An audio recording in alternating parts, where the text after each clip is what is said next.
ஆமாங்க, இவ்வளவு கேவலமான சூழ்நிலைங்க. உள்ளாட்சி அமைப்புகள் அவங்க கையில வச்சுக்கிட்டு அவங்களே 3வது படிச்சவன நொண்டிய முடத்த படிக்காதவங்கள BLO போட்டுட்டு நாங்க எலெக்ஷன் கமிஷன் சொல்ற வேலையை செய்யறோம்னு சொல்லி ஏமாத்துறாங்கன்னா இததான் ஏபிளிசம்னு சொல்றோம். நேற்று தலைமைச் செயலகத்தில் அதிமுக மாவட்ட செயலாளர் ராதி ராஜாராம் செய்தியாளர்கிட்ட பேசும்போது பேசின வார்த்தைகள் தான் இது. ஊனமுற்றோரை இவ்வளோ தரக்குறைவாக அவங்க மீது வன்முறையை நிகழ்த்தியிருக்காருன்னு தான் சொல்லுவேன் நான்.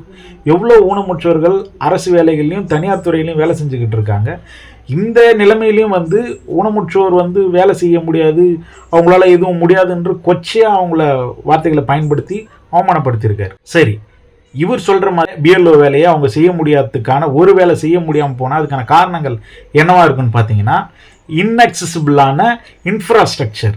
இந்த சமூகம் ஊனமுற்றோருக்கு ஏற்ற மாதிரியான இன்ஃப்ராஸ்ட்ரக்சரை கிரியேட் பண்ணணுன்றது சட்டமாக வந்ததுக்கு அப்புறமும் அதை செயல்படுத்தாத இடத்துல நீங்கள் தானே மாறி மாறி ஆட்சிகளில் இருக்கீங்க. ஊனமுற்றோருக்காக 1995 சரி 2016 சட்டங்கள் வந்திருக்கு. அவங்களுக்கு தனியாக இந்த 2 பீரியட்லையும் யார் ஆட்சியில் இருந்தது? அதிமுக தானே. 2016 2021 வரைக்கும் நீங்கள் தானே ஆட்சியில் இருந்தீங்க. இந்த இன்ஃப்ராஸ்ட்ரக்சரை நீங்கள் சரியாக கட்டமைச்சிருந்தீங்கன்னா அவங்களுக்கு எந்த தடைகளும் இருக்காதுல்ல. அவங்க வேலை செய்யாமல் போனால் அதுக்கு இன்அக்சசிபிளான இந்த இன்ஃப்ராஸ்ட்ரக்சர் தான் காரணமாக இருக்கும், அவங்களோட ஊனம் காரணமாக இருக்காது. இவர் பண்ணியிருக்கிறது ஒரு மனித உரிமை மீறல். ஆளுங்கட்சியாக இருக்கட்டும், அரசாங்கமாக இருக்கட்டும், நீதிமன்றமாக இருக்கட்டும், வெறும் கண்டனங்களோடு இதை நிறுத்தக்கூடாது. சென்னை உயர்நீதிமன்றம் தானாக முன் இவர் மீது வழக்கு பதிந்து இவர் பண்ணியிருக்கிறது பனிஷபிள் அஃபென்ஸ்.